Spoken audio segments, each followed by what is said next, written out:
여러분, 우리는 성경에서 많은 인물들을 보지만 창세기에 나타난 인물들, 아브라함, 이삭, 야곱, 그 다음에 이어지는 인물은 12아들들이 있지만 그 중에 요셉이 주목을 받습니다. 자, 성경에 아주 높은 지위에 올라간 사람들이 몇이 나와요. 창세기의 요셉이에요. 그 다음에 역사서에서는 이스라엘의 왕 다윗입니다. 다윗은 높은 왕이 되기도 했지만 예수 그리스도의 상징 같은 하나님 나라의 왕으로서의 그 역사적 포지션을 갖고 있습니다. 그 다음에 이스라엘이 멸망해서 바벨론 포로로 잡혀갔음에도 불구하고 거기서 최고의 자리, 바벨론 그리고 메데 파사, 즉 페르시아예요. 왕 다음에 2인자의 자리까지 올라간 사람이 다니엘입니다. 그러니까 우리는 와, 어떻게 이럴 수 있을까? 어떻게 이렇게까지 높아질 수 있을까? 이런 생각을 할 수 있지 않습니까? 그런데 그럴 만한 이유가 있어요. 특히 오늘 요셉 이야기를 하려고 합니다.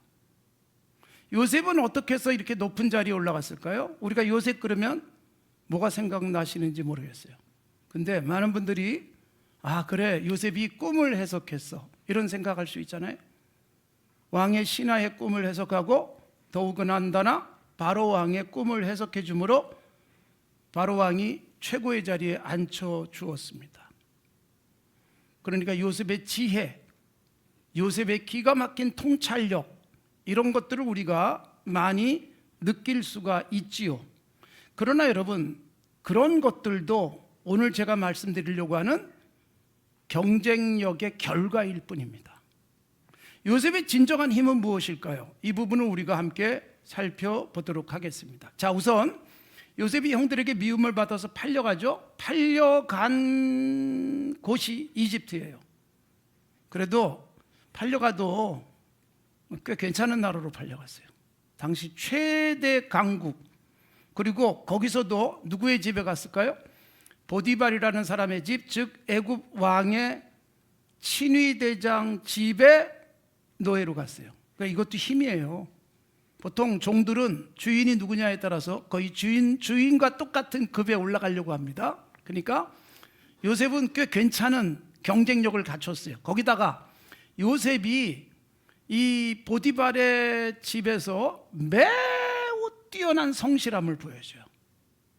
보디발이 일을 맡기면 확인할 필요가 없을 정도의 성실함, 이것도 매우 대단한 경쟁력이죠. 거기다가 요셉이 보디발의 집에서 일하고 난 다음부터 보디발의 집이 복을 받아요. 와, 이건 또 얼마나 큰 복이에요. 그러니까 보디발이 요셉을 끼고 돌 수밖에 없을 정도로 너무나도 뛰어난 요셉의 모습을 보여주고 있습니다. 거기다가 또 하나의 경쟁력, 저도 부럽긴 한데 바꾸긴 좀 어려워요. 용모가 아주 뛰어났습니다. 이상하게 아까 제가 말씀드린 요셉, 다윗, 그리고 다니엘이 다 잘생겼습니다. 그래서 요셉은 얼마나 잘생겼는지 주인집 마나님이 탐낼 정도로 잘생겼습니다. 6절에 보면 용모가 빼어나고 아름다웠더라, 그렇게 되어 있어요. 사실 성경이 외모를 보시지 않는 하나님을 강조하고 있지만 성경적 큰 틀에서 보면 외모의 빼어남이란 내면의 아름다움이에요. 내면을 잘 가꾸면 여러분 얼마나 잘생겼는가 보다도 사람들이 볼 때 아주 괜찮아 보이게 되어 있습니다. 그래서 내면이에요, 내면. 그래서 에이브람 링컨은 40이 되면 자기 얼굴에 책임을 져라 그랬어요. 40이 될 때까지 자기 얼굴을 화장하고 성형해서가 아니라 내면을 잘 가꾸면 얼굴에서 나오는 기품이 있어요. 생동감이 있어요. 꿈이 보여요. 아주 뛰어난 인간다움이 거기에 있는 거잖아요. 그러니까 성경이 외모에 대한 말씀들이 나오는데 특히 요셉의 외모는 아름다웠습니다. 빼어났다, 그렇게 말하고 있습니다. 그런데 경쟁력 그리고 남보다 뛰어난 부분은 위험을 수반할 수 있습니다. 자, 우선 37장에서 요셉은 집에서는 12아들 중에 최고의 아버지의 사랑을 받았어요. 편애예요, 편애. 근데 이게 뭐예요? 리스크를 안고 있잖아요. 형들이 미워서 팔아버리잖아요.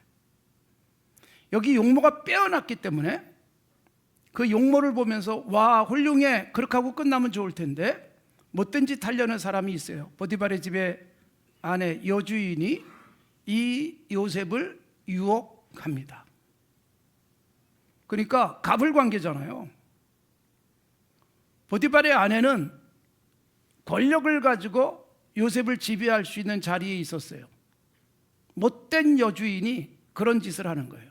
그래서 요셉을 유혹합니다. 자, 젊고 그리고 패기 넘치는 젊은이에요. 그리고 또 하나, 조금 더 정치적인 생각을 하면 여주인에게 잘 보이면 자기는 편안해질 수 있잖아요. 이미 보디발에게는 인정받았어요. 그럼 여주인에게까지 인정받으면 이 집안은 전부 자기 것처럼 움직일 수 있잖아요. 이미 가정 총무가 됐는데, 가정에서 최고의 집사가 됐는데. 그런데 여러분, 요셉은 여기서 정치적 계산을 하지 않습니다. 어떻게 하면 편안할까? 어떻게 하면 나에게 유리할까? 어떻게 하면 나에게 불편할까? 전혀 계산하지 않습니다. 그가 보디발의 아내를 거절하는 것은 뭐예요? 내가 어찌 이 큰 악을 행하여 하나님께 죄를 범하리이까? 딱 이거 한 가지예요. 내가 죄를 질 수 없습니다. 하나님 앞에서 이건 악입니다. 그러니까 이것이 내게 유리한가 불리한가, 이것이 내게 어떤 결과를 가져다 줄 것인가를 계산하다 보니까 우리는 정치적으로 살아요. 그래서 마땅히 해야 될 일도 안 하기도 하고, 해서는 안 될 일을 하기도 하고, 손절해야 될 사람과 손잡기도 하고, 또는 손잡아야 될 사람과 등을 돌리기도 합니다. 정치적인 태도 가장 위험합니다. 그런데 요셉은 도덕적 판단만 합니다. 하나님 앞에서 지금으로 말하면 성경적 가치가 기준이었어요. 불가합니다. 악입니다. 하나님 앞에 죄 짓는 겁니다. 그러므로 나는 거절합니다. 그래도 계속, 여러분, 죄는 아주 집요합니다. 사실 가장 안쓰러운 게 뭔지 아세요? 선한 사람이 집요하지 못해요. 의로운 사람들이 끝까지 버텨내지 못하는 경우들이 많은데, 이상하게 악은 집요합니다. 악은 여러분 이길 때까지 덤벼듭니다.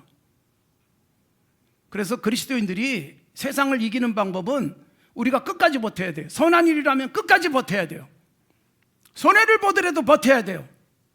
오늘 본문이 잘 보여줍니다. 요셉은 끝까지 버티잖아요. 근데 악도 집요해요. 그러다가 여러분 계속 거절해요. 눈짓하다가 동치마기를 청했다 그랬어요. 눈짓, 이거 참 위험한 일입니다. 제가 여러분 눈빛 관리를 잘 하셔야 돼요. 아무에게나 너무 자주 웃어주지 마시기 바랍니다. 어떤 집사님이 저한테 그런 얘기 하더라고요. 목사님은 사모님 보는 눈이 달라요. 그래서 제가 그랬어요. 아니, 내가 집사님한테도 그런 눈빛을 보이면 되겠습니까? 그랬어요. 여러분, 어떤 사람에게 보여주는 눈빛은 분명히 다를 수 있어요. 근데 여러분, 이게 사랑, 친절, 그리고 배려, 이런 눈빛이어야지 죄악의 눈빛, 죄악의 눈짓, 얼마나 위험한 줄 아십니까? 그래서 우리는 눈에 아주 어떻게 보면 막 섬광이 나올 정도로 두려운 눈빛을 보여줘야 될 때도 있어요. 죄에 대해서는. 그런데 이 여인은 바로 요셉을 유혹하기 위한 눈빛, 눈짓, 그러다가 죄를 짓자고 집요하게 매달립니다. 포기하지 않습니다. 그런데 여러분, 요셉의 태도, 거절할 뿐만 아니라 함께 있지도 아니한지라, 굉장히 지혜로운 태도예요. 여러분, 어딘가에 가면 꼭 양심에 꺼리는 일을 한다 그러면 거기 가지 마세요. 그 사람을 만나면 꼭 해서는 안 될 일을 한다 싶으면 그 사람 만나지 마세요. 끊으셔야 됩니다. 조금 더 적극적으로 날 만나면 죄 짓던 사람도 죄도 안 짓게 만들고, 나와 함께 있으면 그 사람이 착해지게 만들 수 있다면 모르지만 반대의 경우라면 끊으셔야 됩니다. 요셉이 어떻게 해요? 함께 있지도 아니한지라. 죄를 지을 수 있는 기회 자체를 차단하려고 애를 썼지만 그럼에도 불구하고 여러분, 악은 반드시 죄 지을 기회를 만듭니다. 집안에 아무도 없는데 여자가 달려들었어요. 요셉이 피할 수 있는 방법은 자기 옷을 딱 붙드는 그 순간, 당시에는 벗기도 쉬웠잖아요. 옷을 벗어버린 채 도망을 갔어요. 근데 여러분, 이 여인의 그 참 스스로 좀 비참해지지 않았겠어요? 나를 무시하다니, 악한 여자가 그 옷을 자기 죄의 증거인데 거꾸로 죄를 뒤집어 씌우는 증거로 삼았습니다. 그래서 억울하게 감옥에 들어갑니다. 그러나 여러분, 감옥에 들어간 것이 어떻게 됐어요? 결과적으로는 하나님께서 이집트의 총리로 올라갈 수 있도록 하시는 코스웍, 그게 됐죠. 우리가 살다 보면 원하지 않는 불편함, 원하지 않는 손해를 볼 수 있어요. 근데 그게 하나님의 말씀대로 지키고 살려고 하다가 결과되어진 것들이라면 걱정하지 마세요. 손실, 불편함, 느려짐, 하나님은 반드시 개입하셔가지고 유익되게 만드실 겁니다. 그런데 내가 불의인 줄 알면서도 빨리 가려고 더 큰 이익을 보기 위해서 가면 잘 되는 것 같지만 반드시 무너질 날이 옵니다. 우리는 하나님의 백성이에요. 불편하고 손해보는 일이 생길지라도 하나님의 사람답게 결단하십시오. 결국 요셉은 이것 때문에 감옥에 들어가지만 하나님은 그 감옥에 들어가는 것을 통해서 계속 일을 풀어주세요. 계속 어려움을 겪어요. 노예가 됐다가 감옥에 들어갔다가 감옥에 들어가서도 살아날 길이 생겼는데 자기를 기억해야 될 사람이 잊어버리면서 더 어려움을 겪지만 결과적으로는 하나님이 기가 막힌 역사를 펼치잖아요. 그러니까 우리가 하나님 앞에서 늘 반듯하게 서 있으면 하나님은 언젠가 우리를 세우시게 될 줄로 믿습니다. 자, 요셉은 이렇게 거절을 했습니다. 그리고 감옥에 들어가게 됩니다. 죄를 뒤집어 쓰게 됩니다. 그러나 여러분, 요셉이 그럼에도 불구하고 이집트의 총리로 앉게 되는 이유, 오늘 본문에서 뭘 보여줍니까? 깨끗함이에요. 조금이라도 죄 짓고 싶지 않다. 하나님 앞에서 죄를 지을 수 없다. 악한 일을 할 수 없다. 사랑하는 성도 여러분, 궁극적으로 누군가를 높이고 세우고 하는 일은 하나님이 하세요. 하나님이 섭리하시고 역사하세요. 시편 75편에 보면 높이는 일이 동쪽, 서쪽, 남쪽에서 말미암는 것이 아니다. 재판장이신 하나님이 이 사람은 높이고 저 사람은 낮춘다. 이게 시편 75편의 말씀이에요. 재판장이신 하나님. 이게 여러분, 재판이 우리가 고대 세계로부터 그 신이 있잖아요. 판단의 신, 저울을 들고 있잖아요. 대법원에 가도 저울 들고 있는, 그리고 눈을 가리고 있는, 그리고 한쪽에는 칼을 들고 있는 그런 상이 서 있습니다. 저울은 경중을 따지는 것이죠. 잘못과 선을 판단하는 기준으로도 쓰여요. 그래서 다니엘서에도 나옵니다. 무게가 모자란다, 이런 거. 그러니까 재판장이신 하나님이 무게를 달아보시는 거예요. 함량이 괜찮아, 높이시는 거예요. 기준 미달, 낮추시는 거예요. 하나님만이 높이고 낮추실 수 있는 분이다. 그러므로 하나님을 우리는 바라보고 살아가는 거예요. 하나님이 모든 절대적 주권을 갖고 계시기 때문에 하나님 앞에서 어떻게 하면 되느냐? 깨끗하면, 분명히 말씀합니다. 디모데후서 2장 20절에서 그릇 비유로 나오는데, 집집마다 그릇이 많다. 금그릇도 있고 은그릇도 있고 질그릇도 있고 나무그릇도 있는데 집주인이 어떤 그릇을 귀하게 쓰느냐? 깨끗한 그릇을 골라서 쓴다. 우리는 그릇과 같은 존재예요. 주인이신 하나님이 깨끗한 그릇을 가장 적절할 때 쓰실 것이다. 그러니까 우리가 개밥그릇처럼 쓰여지지 마시고 왕의 식탁에 올라갈 수 있을 만큼 깨끗한 그릇 되도록, 흠없는 그릇 되도록 애쓰십시오. 깨끗하다는 것은 뭐냐 하면 정말 당시에 이렇게 흙으로 그릇을 만들면 햇빛에다 이렇게 비춰보면 조금이라도 틈이 있으면 구리로 빛이 새어 들어오잖아요. 그게 없는 것을 의미하는 거예요. 깨끗한 그릇 하나님이 쓰신다. 자, 아까 제가 다니엘 이야기도 했죠. 다니엘도 어때요? 다니엘 1장 8절, 그가 바벨론의 포로로 잡혀갔지만 왕이 주는 진미와 포도주로 자기를 더럽히지 않도록 하기 위하여. 다니엘 1장 8절이에요. 깨끗함을 유지하려고 했습니다. 다윗, 아까 말씀드렸죠. 다윗도 하나님이 금하시는 것이라면 자기가 고생을 해도 안 하는 것, 이게 사무엘상에 나타난 다윗의 모습이에요. 물론 뒤에 가서 무너지는 모습도 있지만 다시 회복하잖아요. 사랑하는 성도 여러분, 깨끗한 그릇, 더럽히지 않은 그릇을 하나님은 쓰시게 될 줄로 믿습니다. 그래서 우리의 몸, 여러분 중요해요. 바울 사도는 우리의 몸을 많이 다뤄요. 고린도전서에서 우리의 몸이 뭐냐? 성전이에요. 성전. 하나님이 들어와 계시는 성전. 마음이라고 말하지 않습니다. 영혼이라고 말하지 않습니다. 우리의 몸에는 영혼이 깃드는 거예요. 분리가 불가능해요. 몸과 영혼을 분리하는 것은 이원론적 세계관이에요. 그 이원론적 세계관을 헬라 철학에서 오는 거잖아요. 로고스의 세계, 이데아의 세계가 있잖아요. 그리고 육신적 세계, 이거는 더럽게 보는 거예요. 성경적 가치관은 몸, 육 분리가 안 돼요.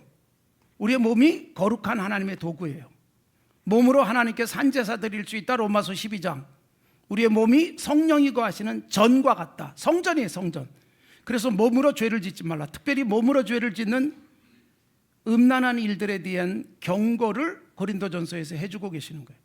몸은 순결해야 됩니다. 그래서 데살로니가전서 5장에서 보면 마지막에 바울 사도의 축복 기도가 뭐예요?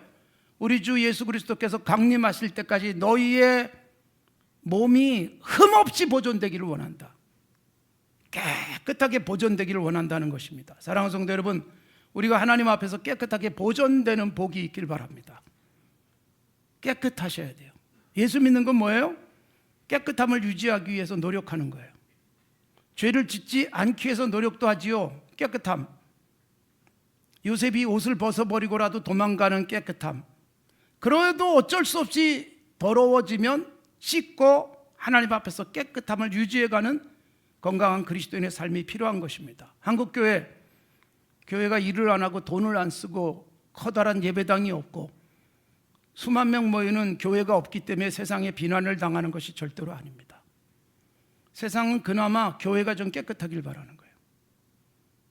사람들이 소위 성직자라고 말하는 목사가 깨끗하길 바라는 거예요. 그래서 목사가 뭔가 잘못하면 더 큰 비난을 받는 거예요. 왜요? 기대만큼 안 되니까. 그래도 세상이 교회를 욕하고 있는 것은 다행스러운 일이에요. 그만큼 기대를 하기 때문이에요. 너마저 그러면 안 돼 라는 기대예요. 세상은 망가져도 정치인은 그래도 성직자는 그러면 안 돼 라는 기대를 하고 있다는 것은 매우 중요한 일이에요. 클린턴 미국 대통령이 잘못을 저질렀을 때 뭐 큰 문제 없이 지나가요. 왜 그런 줄 아세요? 클린턴은 성직자가 아니다라고 보는 거예요. 미국 사회의 일반적인 생각이에요. 그만큼 기대가 더 되는 사람들이 있는데 교회, 그리스도인, 세상이 볼 때 교회가 깨끗해야 돼요. 그리스도인들이 깨끗해야 돼요. 돈이 많아. 굉장히 큰 일을 많이 해. 아니에요. 큰 일은 많이 하는데 사고도 많이 치는 교회가 있어요. 일은 굉장히 많이 하는데 교회 이름으로 교회를 더럽히는 일들이 있고, 요즘같이 탄핵 정국에서 또 계속 그런 목사가 등장을 해가지고 개탄스럽습니다. 그분 때문에 한국교회 젊은이들이 교회를 떠난 일이 많아요. 그걸 어떻게 처리해야 될지 모르겠어요. 우리가 여러분, 교회는 깨끗함을 유지해야 돼요. 그리스도인은 깨끗해야 돼요. 하나님이 깨끗한 사람을 쓰세요. 깨끗한 그릇을 쓰세요. 우리가 얼마나 깨끗할지에 대해서 생각하십시오. 미술 시간에 배운 세계 3요소가 있어요. 혹시 기억나십니까? 자, 한번 시험을 보겠습니다. 색상, 또 흰색과 검정색 쭉 연결하면 명도. 명도. 아는 척하지 마시고. 또 하나 채도. 채도는 뭐예요? 색의 깨끗함이에요. 색상은 일반적으로 빨간색, 노란색, 파란색 이런 기본적인 색의 3원색이 있어요. 이게 여러분 섞이면서 그게 1차 색이잖아요. 2차 색이 나와요. 빨강과 파란색이 섞이면서 보라색이 나오고, 노란과 파란색이 섞이면서 초록색이 나와요. 2차 색이에요. 그게 또 섞이면서 3차 색 쭉 이어질 수 있어요. 그래서 색상이 참 곱다. 이때 여러분 원색이에요. 근데 여기다가 흰색을 많이 섞으면 명도가 올라가요. 검정색을 많이 섞으면 명도가 떨어져요. 그런데 채도가 뭐예요? 색의 깨끗함이에요. 색의 깨끗함은 뭔가 섞이면 채도는 떨어지게 되어 있습니다.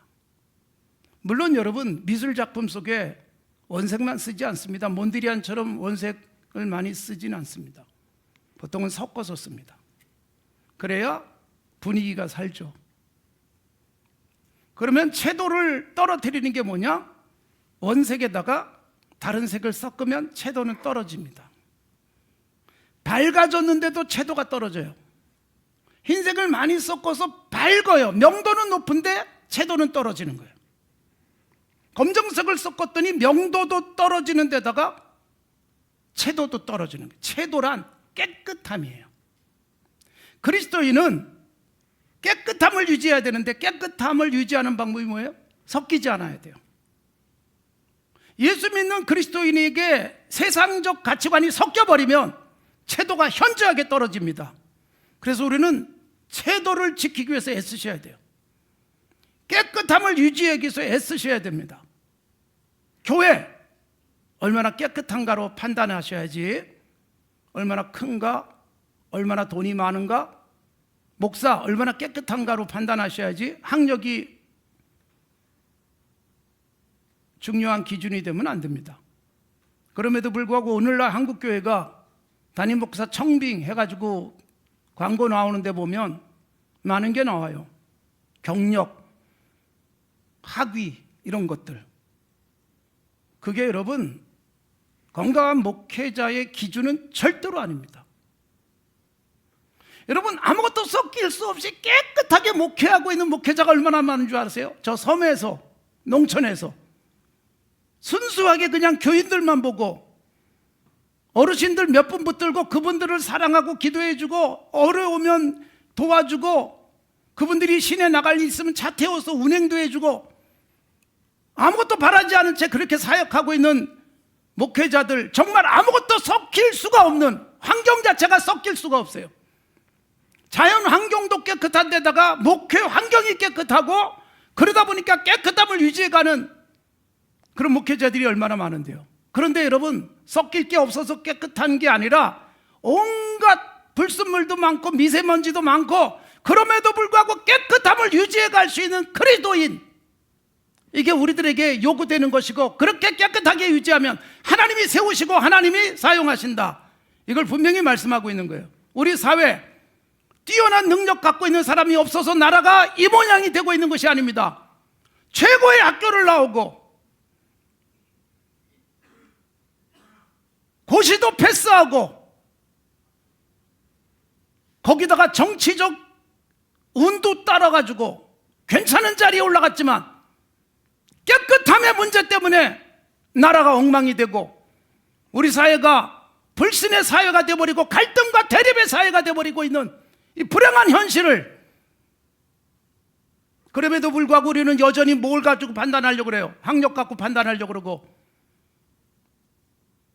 경제력 갖고 판단하려고 그러고 집안 배경을 보려고 하고 결혼 상대자를 구하려고 해도 얼마나 좋은 사람, 얼마나 깨끗한 사람인가를 따지지 않으려고 하는 경향들이 생깁니다. 어제 제가 대전에서 있었던 청년들 집회를 갔다 왔어요. 거기서 청년들에게 강조한 것, 여러분 나는 쟤보다 좋은 학교 못 나왔으니까, 나는 쟤보다 학력이 낮으니까, 나는 이런저런 능력이 없기 때문에 그것 때문에 주눅들지 말아라. 하나님이 보시기에 얼마나 깨끗하고 좋은 사람이 되는가가 중요하다. 세상은 그런 학력 보고 이력 보고 경력 보고 뽑지만 하나님은 여러분 얼마나 깨끗한가 태도를 보십니다. 순도를 보십니다. 우리는 여러분 청정 환경 속에 살고 싶어 합니다. 그런데 여러분 문제는 뭐예요? 우리가 청정 환경 속에 딱 들어가는 순간 환경은 내가 다 망가뜨립니다. 인간이 죄인이기 때문에, 인간이 오염되어 있기 때문에. 그래서 내가 깨끗한 사람이 되는 것처럼 중요한 것이 없고, 깨끗하게 살면 하나님이 우리를 놀랍게 사용해 주십니다. 산자연교회의 경쟁력이 무엇일까요? 올해로 오늘로 119년을 맞이했습니다. 산자연교회가 가지고 있는 경쟁력, 교회가 오래됐어, 역사가 오래됐어, 유명한 사람들이 있었어, 이거 여러분 얼마나 세속적인 기준입니까? 깨끗함을 지키기 위해서 노력했던 사람들을 우리는 떠올리잖아요. 고당의 순결함, 예수 믿기 시작한 다음부터 완전히 변화된 청년, 순수함과 깨끗함을 지키기 위해서, 그리고 그 깨끗함을 가지고 끝까지 민족을 고수하면서 평양에서 내려오지 않은 채 1950년 10월 18일 날 천국 가신 고당 같은 분들, 모진 고문 속에서 사랑하는 연세 많으신 어머니, 그리고 사랑하는 아내, 자식들 걱정 안 되겠습니까? 그럼에도 불구하고 어머니, 그리고 아내, 아들들 정말 한번 안아주고 싶고, 그러나 그것을 포기해버린 채 깨끗함을 지키려고 하다가 1944년 4월 21일 밤 9시에 천국 가신 주기철 목사님 같은 분들, 이 깨끗함이 우리 교회의 가치예요. 산자연교회 목회자로 살아가는 것은 그래서 저로서는 큰 자부심이에요. 이렇게 깨끗한 하나님의 사람들이 교회를 지켜왔고, 그래서 산자연교회 그랬을 때 역사적 가치, 어떤 위대한 인물 그보다도 깨끗한 교회의 모습, 깨끗한 하나님의 사람들이 있었다는 자부심을 갖고 우리는 살아야 됩니다. 그리고 이제는 우리가 그것을 지켜갈 수 있어야 됩니다. 우리가 그것을 유지하기 위해서 애쓰셔야 됩니다. 여러분, 우리는 깨끗한 옷을 입고 살려고 애를 씁니다. 몸도 깨끗하게 하려고 애를 씁니다. 그래서 매일 아침 저녁으로 씻고 샤워를 하고, 그리고 오염되지 않도록 애를 쓰고, 그리고 저녁에 들어와서 옷을 깨끗하게 입은 먼지, 구겨진 구김살, 이거 여러분 매일 세탁할 수는 없으니까 요즘은 스타일러라고 하는 것이 나와가지고 스타일러에 딱 걸어놓으면 막 흔들어주고 먼지 다 털고, 그리고 수증기가 쫙 올라와서 구김살을 다 펴주고 살균을 싹 해주면서 깨끗한 옷을 만들어서 아침에 새 옷처럼 입고 나갈 수 있도록 하는 스타일러 기술이 발달됐습니다. 저는 스타일러를 보면서 무슨 생각하는 줄 아세요? 하루하루 살다가 저녁에 집에 들어갔을 때 옷을 스타일러에 걸어놓고 아침에 깨끗한 옷을 입고 나가듯이, 진정한 그리스도인의 스타일을 유지해 가도록 하기 위한 하나님의 스타일러에 나를 걸어야 되지 않겠어요? 구김살을 펴고, 영적 구김살, 오염된 세균이든 먼지든 살균을 하고, 그리고 스팀으로 강하게 소독을 해주는 그런 스타일러처럼 영적 스타일러 속에 우리가 들어가는 거예요. 깨끗함은 하나님이 쓰시는 가장 중요한 기준입니다. 이렇게 하다 보니까 스타일러를 꼭 사야 되겠다는 생각을 하는 게 아닙니다. 아무 관계가 없습니다. 실제로 저는 없습니다. 비싸서 못 씁니다. 그런데 광고를 보면서 그런 생각을 하는 거예요. 근데 스타일러가 없어도 깨끗하게 살 수 있다는 거예요. 스타일러는 걸어놓기만 하면 되지만 그거 없이 살아면서 옷을 깨끗하게 하려면 잘 털어주고, 때로는 스프레이로 분무를 해주고, 구겨진 것은 펴기 위해서 다림질도 하고 영적으로 그렇게 살아가는 거예요. 손이 좀 많이 가지만 손이 많이 간 만큼 깨끗하고 손이 많이 간 만큼 사람들이 볼 때 단정하게 보이고 손이 많이 간 만큼 머리끝부터 발끝까지 비싼 것을 장착하지 않아도 사람의 품위가 있어 보이고 깨끗해 보이는 그런 모습. 가장 중요한 것은 깨끗함입니다. 오염되지 않을 수가 없는 세상 속에 살고 있기 때문에 우리는 스타일러를 빌리고 먼지를 털어내고 세탁을 하고 계절이 바뀌면 옷을 또 잘 세탁해서 보존을 잘 하면서 그렇게 내 스스로의 환경을 만들어 가지 않습니까? 너무나도 오염되기 쉬운 세상을 살아가고 있지만 건강한 그리스도인으로 나를 잘 지켜갈 수 있기를 바랍니다.